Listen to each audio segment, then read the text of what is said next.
Welcome to a new episode of Michele Laine podcast, and I am so excited to share with you my very next guest that's joining us today, Miss Regina Gulbinas.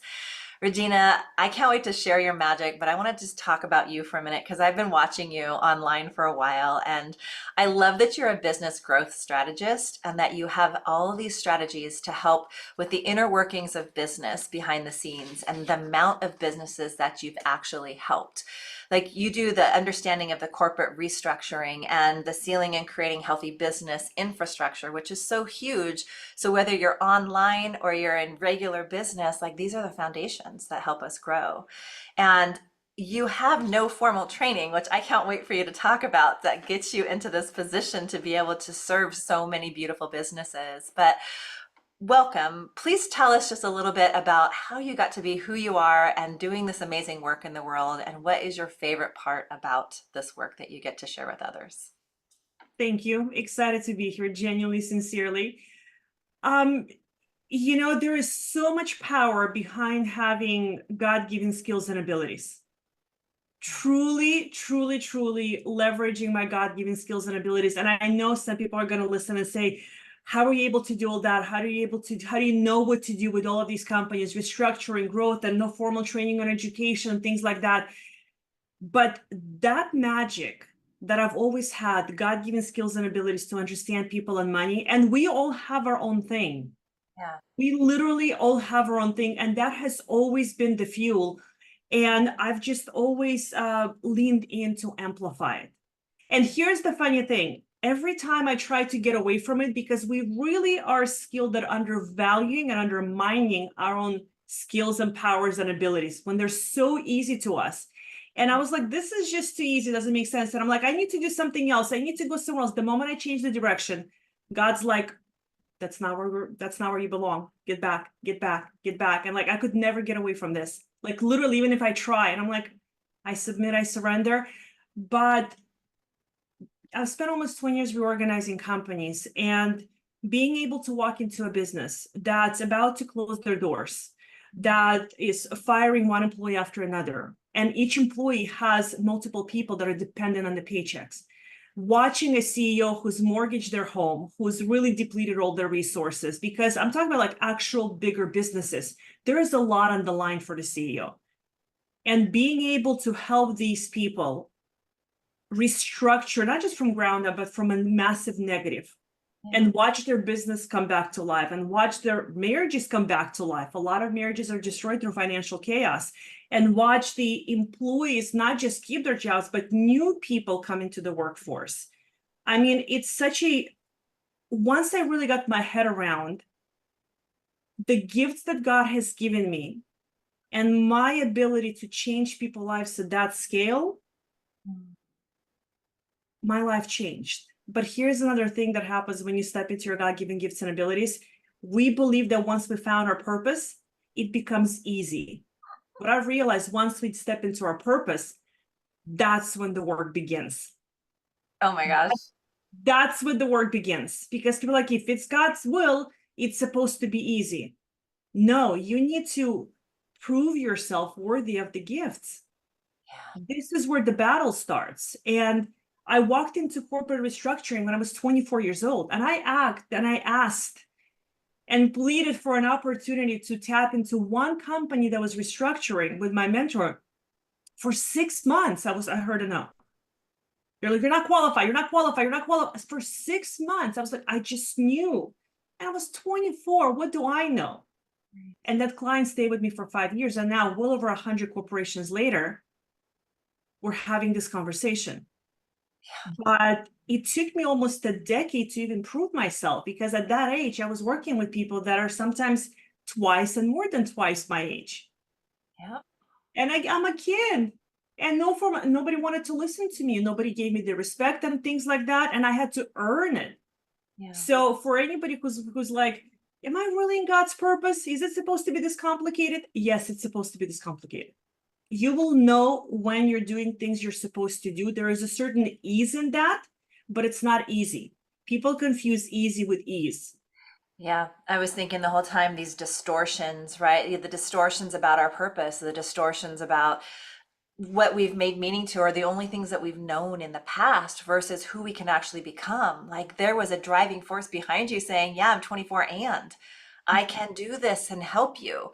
Usually from the place of, which is interesting, and I want to come back to this conversation, but the human who is maybe decades older than you are, but they also are decades older of being stuck in their ways, and they're decades older of being taught one way, and they're decades older of being stuck in the fear of everything falling down. They can't see clearly in that moment. Our body is in, our nervous system is in such dysregulation that we can't access the points of what we need in the wisdom until we go through that, right? So how invaluable your service would be coming into those particular companies who you catch right at the moment where you can flip things around, and sometimes because we also have an element in our consulting business where we go in and help bring things to market. That's the thing that my husband does the best. We've learned from being exactly the people that you're talking about. I'm like, oh, I wish I would have known you back then. And we went through all this change in our business. We went through the banking crisis, the big, too big to fail aspect of all the banking systems. We were just in the right place at the wrong time. And so we were a trickle down of that, but it still was something to be flowed through. We still had to close up the business. We still had all these integrative parts that went with it. But also we were feeling like it molded us in that moment. It wasn't our purpose, but it was for me that moment of there's something more for me to discover here, and what could I do if I didn't have to do everything I did before, right? So I think you're right. The purpose will find us in ways that we don't expect, but there's a deepening, there's a depth to which we explore that same theme over and over again within ourselves, and then a way that we show up to present that. that is Mhm. that is like, you can't buy that. That comes from that inner faith. Yes, and also to what you're saying, you and your family had gone through this and had to close the business. I have so much respect. People see things like that as maybe it didn't work out or something was wrong or it's a failure. I have so much respect for people that can go through the process and not lose their sanity. Yeah. I know what it takes to go through the process. I know what it takes even emotionally for a family to decide, okay, we may close the doors and we're going to start something new. Because for people to come to that decision, I'm not just saying you, I'm saying in general, that's a hard decision when you've put everything on the line. Like Yeah. everything is on the line. Like Mhm. it's just people and get to an end of that chapter and it can break people down. And I have so much respect for people who are like, okay, we're going to start again, or we're going to go through a process of reorganization. People really think that because I've supported well over 70 companies through Chapter 11 bankruptcy, is they think you just file a bankruptcy. Bankruptcy is not for the weak of heart. Reorganization is not for the weak of heart. This is not you throw some documents in a federal court and Mhm. you're like, well, I'm filing Chapter 11. Have a nice day. That's a harder process than running a business without it. Yep. No, Because we've all now we've been everybody's on you. fun fact, we've been through all of that. And so it's so, I'm like, I love these connections. I love that we're here having this conversation because there's so many beautiful elements of it to give someone hope if they're going through it now, to know Yeah. that there's another side. There's always going to be another side and you feel it. But you Mhm. be at the whim of what's happening now. And that is a very special place because it also feels like there is no one out there to help you, right? Yes. And I Yes. And want I want you to share, please, because I remember feeling like that, or we had exhausted all efforts. And so, who's to say? Maybe this was to close for us to discover this next part of us, our relationship, our family, our depth. I don't have any qualms with that, right? I don't have any shame left in it, but there's definitely been those components with money as through my growth experience being my own entrepreneur that I didn't think were affecting me either. And so I want to talk to that little nuance just for a minute and how people can connect with you on that part. Not that we're finished here, but like, because it is such a spiral of getting up Mhm. and surviving every single day and feeling like the rules are changing every minute. And then when you are in chapter 11, now you got to look at yourself and say, okay, is this the crew that I'm building this with? Like we've Mhm. already extracted all of our best people. Mhm. There's that moment, that choice Mhm. point. So please speak to that. I do believe that I haven't come across a case that couldn't be saved, to be honest with you. I think people don't raise their hand and ask for help quick enough, because I don't think people realize that this caliber of help actually exists. People talk about mentorship before you hit a problem. There is really good support after you've hit a problem. Of course, it's best to ask for help before you hit a problem, because the correct mentorship, the correct business strategist is going to help you avoid that. This is one of the reasons, like, I love now focusing primarily, I mean, I'll still do corporate restructuring, but primarily on scaling, because I have seen every mistake you can make under the sun. And now I tell my clients quickly, this is going to work, this is not going to work. But there is help out there, and you can, for most companies, you can still catch it in time. But I think when people get into that state of emotional chaos and discomfort, and that's a lot of fear, people don't realize that a lot of people, by the time they get to the place, their home is mortgaged out, completely leveraged, their accounts are depleted. There is a lot of fear that people are holding on to. So it's even hard to get your head around that, because the hole seems so big for you. It's really hard for people to understand, wait, we can still get out of it. Because when you're in it, you're in it. You're emotionally completely, all family, both feet in, like all of the money, you're in it. So the negative and the chaos feels so big. You're like, well, nobody can reconcile this. But that's not true. People with outside perspective, with no emotional attachment, when I walk into my companies, I'm able to pull the emotional attachment of the table, not because I don't care, but because if I can take the emotion off the table and strictly focus on logic, I move at hyper speed. My zone of genius, outside of understanding people and money, is I bring order to chaos. I know it sounds maybe a little bit like I'm exaggerating, but literally in seconds, I know exactly what pieces to pull to create time and money, and slowly open. Because if I take the emotion out, I can see very precisely what's happening. So there is a lot of people out there, but you have to make sure you're hiring. If you're looking for somebody to assist you, make sure you're hiring the right people, because this help is not cheap, and there are a lot of people who are not qualified. Yeah. And that's just adding fuel to the fire, down the drain into the negative. So you got to know really who you're talking to. But there is help, there is support. And I think asking at the right time can really save a lot of these businesses, because I've seen it. Yeah. And I can see where, again, that emotion takes over, and then there's the exhaustion that sets in. And so they have to do that internal truth check. Am I even willing to do the work it's going to take to build this back? Right. And I think it's really important what you're saying in having that vision being painted and being willing to be trusting in that. And so I know that you've moved out of the physical corporate restructuring and into more of the scaling of the businesses. Mhm.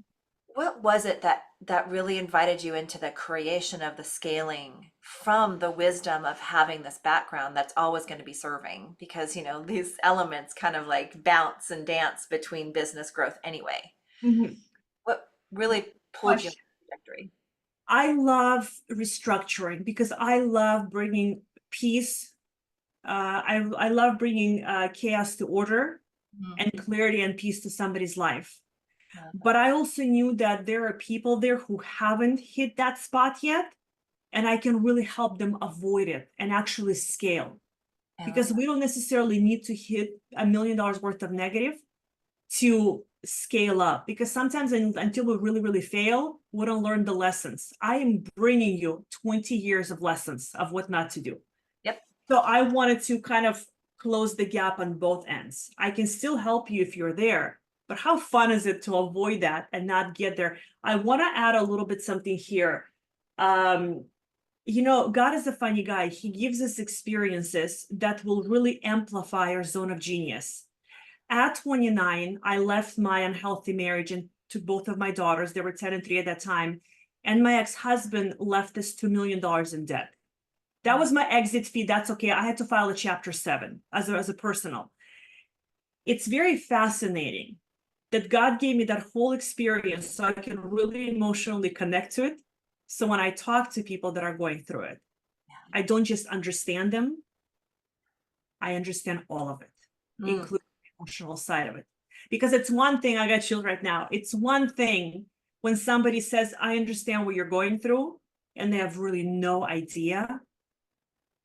And it's something else when somebody says, I understand what you're going through, And when you can look at them in the eyes and see the reflection of your pain, of your fear, of your chaos, because that's what my clients can see when they say, I'm afraid. They can see the reflection of that, because while I'm done with the experience, the memory of the experience is still in my body. I will never forget the fear, being 29 and that much in debt with 2 small children, 100% responsible for the 3 of us in California, not the cheapest place to live. Now, why are we still here? No, It's it's a so different topic. true. Sorry, I'm giggling about it because, yeah, California. So, yeah, so I just want to finish this thought really quick. So God giving you certain God skills and abilities and certain experiences, and I was really ashamed of that experience for such a long time. And I'm like, why am I ashamed of something that's actually becoming rocket fuel for people? Because I'm an example for them. Yes, you can be in that situation. And yes, you can be okay, not just through experience of my clients, but now through my own experience. Yeah, it's so powerful. And it's something that you can't buy, and it's something that you can't fake. And it's just such a resonance. Like, it's a resonance in our field that connects right to the heart, Mhm. and it's a and it creates that full body. Yes, you get me, you see me, you understand me. Mhm. And I was making a note before the California thing, but memory, the memory that's stored in our body, like, it's the reason that I do what I do today, because I didn't know that that was a thing back then, and I didn't really believe that stress was the culprit of so much of what's happening in our health in different ways, and it's just expanded so much from there. But I'd love to take that piece, because this is also part of our mindset and our energy and our own ability to navigate through those stressful times, to talk about the mindset that's absolutely required to have success in business. There's a couple things we wanted to like pinpoint, but I think that's a good segue into how we begin to change that through a mindset of success. So I'll kind of mix my experience and experience with clients watching both, because I walk very closely with God. Now, I came to God when life brought me to my knees through that experience of the dead. I want to take it back. When my decisions brought me to my knees, that was my decision to marry the guy. It was my decision. Like, it's all me. I'm gonna own it right up front. It's all me. So having blind faith is extremely powerful. Having blind faith, having unconditional faith, what it gives you is it allows you to show up for life one day at a time. The mindset that's required is, I believe that the mission and the vision is greater than anything else. I believe that ultimately leaders lead, winners win. They don't stop regardless of what's happening.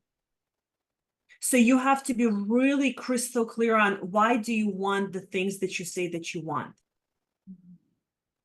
Why do you really want the business that you say that you want? For a lot of people, it's not the money, it's what's behind the money. What I mean by that is, it's a sense of self. It's being respected. They're searching for freedom. They're searching for certain things that have nothing to do with money. But the path to those things they believe is through money. So before you do anything, you have to understand why you want the money, because the mindset, that understanding will fuel your mindset. Mm-hmm. That understanding will actually fuel the mindset. But the unstoppable mindset, I think people confuse that if somebody has an unstoppable mindset, they always feel confident, they always feel sure of themselves, they always know what to do. That's a lie. That's just a perception people tell themselves. If this person has an unstoppable mindset, it's because they're confident and clear and all of the things are 100%. That's not true. A powerful mindset is being able to show up when you've lost sight of all of that. That, I believe, is an unstoppable mindset, because working with so many clients through Chapter 11 bankruptcy, when they're 5 minutes away from closing their doors, there is no mindset.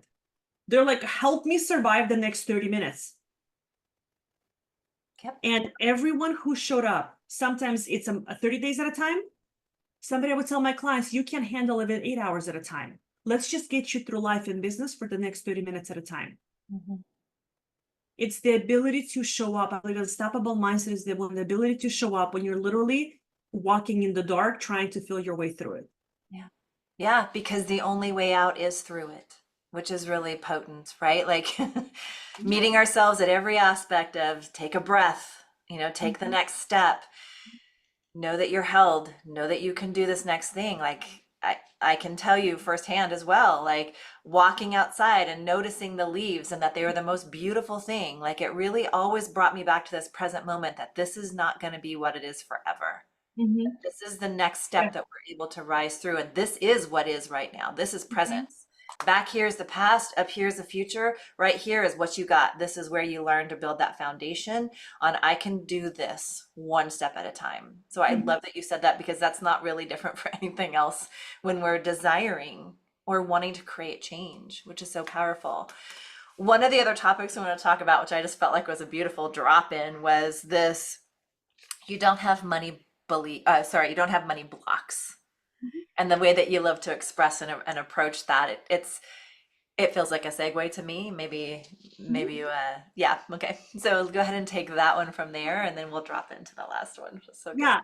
I think it's a very profitable narrative for people selling it online, Mhm. that you have money blocks. The moment you move, money is going to pour down your head. No, life doesn't work like that. Money doesn't work like that. And it's going back to what I said previously. It's not the money thing. It's not the money. The money is the money becomes an internal challenge and a struggle and an emotional battle when you are seeking things in money that belong outside of money. Like I said, if you're seeking freedom, time freedom, for example, in money, the more money you have, the more responsibilities you have. Right. You may actually have more financial access to luxuries and things. But if you think you have more freedom to do whatever you want, whenever you want, when you're making 7 figures a year, 8 figures a year, you have employee responsibilities. You have payroll responsibilities. You have overhead responsibilities. You have production responsibilities. You have client. You have vendor responsibilities. You have it's not the money. It's what's behind the money. And then people also, they're like, if I have enough money, I will feel validated. I will feel important. I will feel all of those things. But if you take money out of the need to feel important, if you just remove money from it, money just becomes a non-emotional, it's just a thing. It's the emotional attachment that we pack into money that people say, I have money blocks. No, you don't have money blocks. You have maybe self-worth issues. Then Mhm. let's unpack that. But people say, when I have enough money, I will feel confidence and so. No, you're not. But if you can achieve self-confidence and feeling worthy without the money, money is gonna pour like somebody turned on a faucet because you have no attachment to that. Then the only thing you have to show up is do a great work, provide quality product, provide exceptional service, and people will pay you over and over and over and over again. So the narrative that we have money blocks is very profitable for the people selling the narrative. Right. Right. But it's not, that's what I'm saying. For most people, they don't even want the money that they think they want. They want the thing that's standing behind the money. They want the And relationship. They want the relationship with themselves. They want the relationship to life. They yeah, want the relationship to wholeness, and they want the yeah. relationship to belonging in something bigger than themselves. And also if we don't understand that we need to take all of that stuff that we need out of money, what happens is people begin to open their business. Even let's say just online business, for example, they start to open their business and then they try to use their business as a therapist. If Yeah. not enough people bought from me, it means I'm not worthy. If not enough people engage with my social media, it means they don't like me. And we start working out our childhood drama and trauma Yeah. through our business. And I've always told my clients, like when I work with people that are online or when they get into that, I'm like, your clients are not here to help you heal your past. You can't work it through your business. Mhm. There are professionals that help with that, and I honor you if you need to go unpack it somewhere else. But for me, when I work with my clients don't know what I'm going through, personal drama and trauma and stuff like that. They don't pay me to support me. Right. My clients pay for me to support them, and I honor the relationship, I honor the investment, and that's the deal, that's the trade we make. So when people say, I have money blocks, I have this, I have that, my suggestion is sit down and really say, what do I really am trying to get out of money? Is Yeah. it the worthiness? Is it the freedom? Is it the time and I just want to make a lot of money and not do anything? None of it works like that.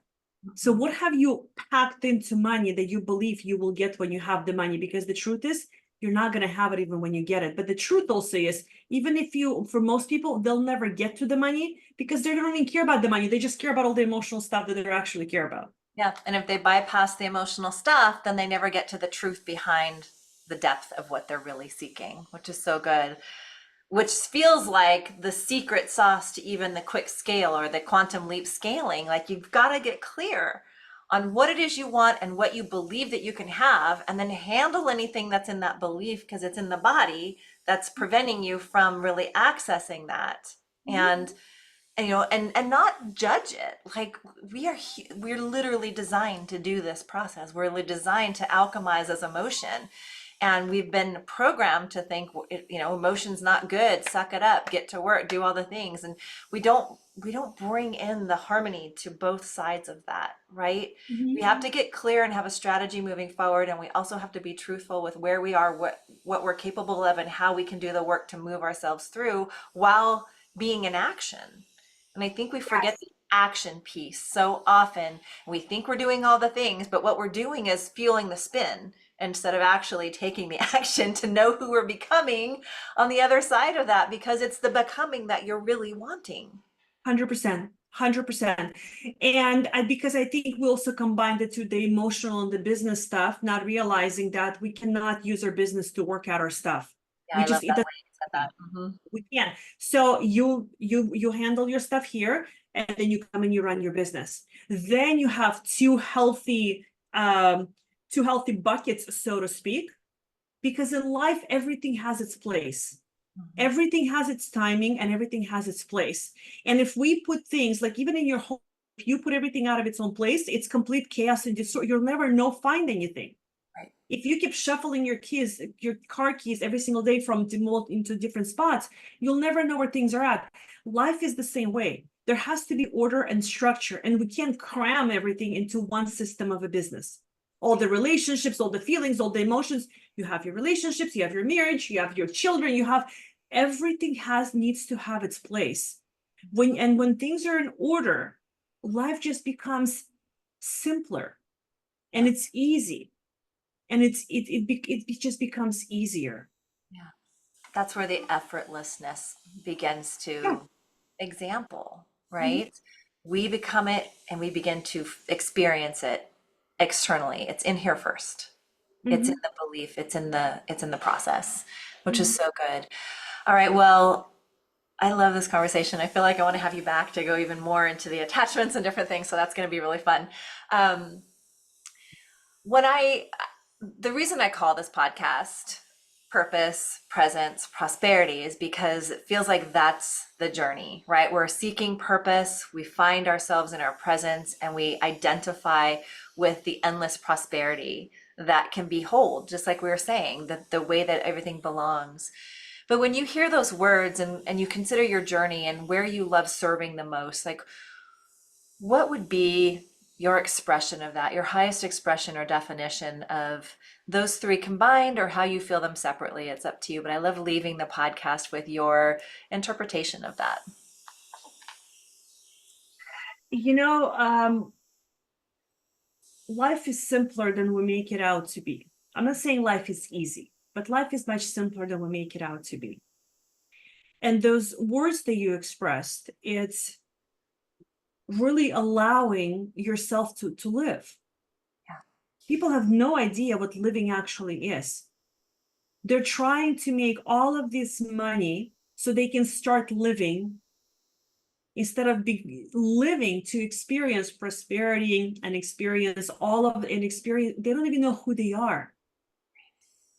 So I think first of all, we need to stop complicating life. We're brilliant at turning everything into a rocket science project. I don't know why we do that, but we do that. I feel like if people don't have things to fix, they feel like life is not complete. So I call it self-manufactured chaos. My clients love it. They're like, Regina, I think I just created self-manufactured chaos. I know what you're going to tell me. But I think those words mean to me is, first of all, know what your God-given skills and abilities are. And it's probably going to be the simplest things and the things you devalue the most, because they're the easiest to you. Yeah. And if you really want to see prosperity and all of the things in your life, just don't take my word for it. Take it for a test drive. Lean into that. I'm getting chills right now. I'm saying lean into that. And you will see opportunities open in front of you like you've never seen it before. Yes. When you're plugged into the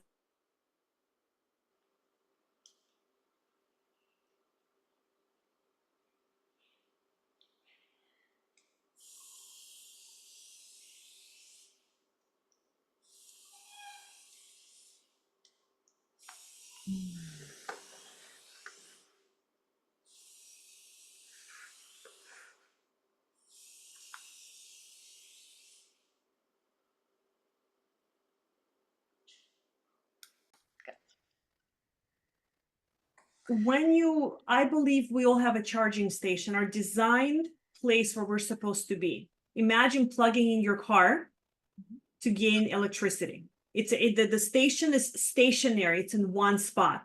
You got to come to it. You got to plug your vehicle in and then you juice it up. Yeah. I believe the same for all of us. There is a uniquely designed charging station for you. That's your connection with God. That's you being in your purpose.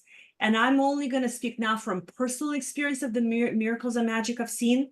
When I am in my spot, without unplugging from that source of God, from my position, the magic and miracles that continue to pour into my life through opportunities, doors opening, people coming into my life, blows my mind every time. The problem is that we get so bored standing still in our purpose. You unplug from the charging station, so to speak. You unplug from the source, and you're like, well, this person is making more money. I gotta be like she is, or this guy's making more money. I gotta be like he is. Well, this person has a better marriage. I gotta do that. And you try to become 20 million different people, and you're out of juice. You're out of energy. You're depleted. And let's call it what it is. You feel like crap because you have never been less of yourself. There is no prosperity in that, or abundance, or anything else. And this is where people have to reassess. And instead of saying it's all over, everything is falling apart. No, it's not falling apart. You just got too far away from the source. You just got too far away from your God-given original blueprint. And I am speaking as somebody who tried to be anybody else but myself for a very long time, believing that there is something wrong with me and I need to be different, that I need to be better, I need to be this and I need to be that, because my personality is behind the scenes. I'm more like feminine energy, I'm more kind of cheesy and all that stuff. But when it comes to business, I'm very bold and very direct, all of those things. That's my position in life. That's what God assigned for my life. And I thought for a very long time that everything that's my power was wrong with me, and I need to be more like this and more like this and more like this. And every time I get those brilliant ideas, it feels like my life and business fall apart. Yeah. That's like, but that's not, you don't belong here. Your charging station is right here. Like, what's wrong with you? But the moment you plug into the charging station, the source pours into you unlimited and endless flow of the energy you actually need. And here's what I want to say today. If you want prosperity, if you want abundance, if you want all of those things, energy pours into us when we're in action, when you're doing the things you're supposed to do, when you're useful to the system of life. Life is a system. When you're useful to the system of life, life pours back into you. This is when you feel people like, I feel stagnant, I feel stuck, I feel all of those things. And if you ask them, they're not really doing anything on a daily basis. They're just living in their head and their feelings and emotions. If that's where you're at, you've now made yourself useless to the system of life. there is no need to pour the energy into you. But if you pay attention, the moment you start moving, whether it's going to the gym and starting looking at your business, or maybe you're an employee and you become an exceptional employee, you start to gain more traction, you start to gain more energy, you start to feel alive. You're like it's like a source is pouring back into you because you get back in your place and you become useful to the system, to the infrastructure of life. So when people ask me, how could you go through all of that divorce? How could you raise two kids completely by yourself? How could you work 60, 80-hour weeks in complete and total chaos? Sometimes it's 7 corporations at a time. Sometimes it's 12 corporations at a time that are $1 million in debt. Where did you have the energy? I honestly don't know. I don't have a logical answer for you. Yes, I take care of myself. Yes, I eat healthy. Yes, all of that stuff. Yes. But we're talking about business strategy at a whole different caliber, with a lot of emotion, with a lot of tension, with a lot of pressure in federal court, chapter 11. There is a lot. I don't know how I did 80-hour weeks. But when I was in my God-given place in the charging station, it's like he was just pouring into me. That's right. Because I was being useful to the system. So prosperity, abundance, all of those things, I believe are a byproduct when you align to the thing you're supposed to be. Those are just the byproduct. People chase those things, chase yourself, chase your God-given original blueprint, find your charging station. And when you plug in, all of those, like that, in a blink of an eye. Absolutely. And that's why I call the podcast what I do, because it's the journey of self. It's the journey of here. When you guys think you know yourself, open up, know just a little bit more, get to observe a little bit more, land into who you can become that much more, because it's limitless. It's such a beautiful journey, and exactly the way that you just laid that out. I'm just going to let that be. Where can everyone find you? I keep things super easy. Social media. I'm Okay. on Facebook, I'm on Instagram, I'm on LinkedIn. I love Simple. it. We'll have all those links in the show notes and wherever this podcast opens up so you can learn more about Regina.